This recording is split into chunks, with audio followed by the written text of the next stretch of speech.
ஏன்னா இது அல்டிமேட்டா மக்கள வந்து ஒரு அ ஒரு ஃபேவரா வந்த ஜட்ஜ்மெண்ட். இவ்வளோ நாளா அ மக்களுக்காக இயற்றப்பட்ட மசோதாக்கள் நிறுத்தி வைத்திருந்த காலம் போய் 30 நாட்களுக்குள் முடிக்க வேண்டும் என்ற அந்த தீர்ப்பு வந்ததுனால, இது மக்களுக்கு தான் இது வந்து ரொம்ப ஃபேவரா இருக்குன்னு எல்லாரும் ஃபீல் பண்றாங்க.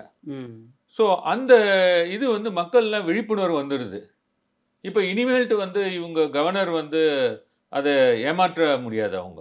ம். ஸோ அதையும் இவங்களால பயப்படுறாங்க.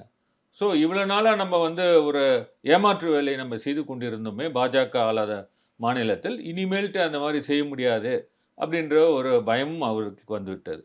அதனால தான் இந்த மாரி ஒரு பிரசிடென்ஷியல் ரெஃபரன்ஸ் குடுத்தா, ம். இது ஒரு உச்சநீதிமன்றத்தில பிரசிடென்ஷியல் ரெஃபரன்ஸ் இருக்கிறதுனால, அதை காரணம் காட்டிக்கொண்டு மசோதாக்கள் ஏதாவது நிலுவையில் வைக்கலாமா என்று நினைக்கிறார்கள். ஆனால் அவர்களுடைய எண்ணம் தவறானது. உச்சநீதிமன்றம் தீர்ப்பு வந்து அவர்களை கட்டுப்படுத்தும். நீங்க என்னதான் பிரசிடென்ஷியல் ரெஃபரன்ஸ் குடுத்தாலும், எந்த விதத்திலயும் இந்த தீர்ப்பு அந்த தீர்ப்பை பாதிக்காது.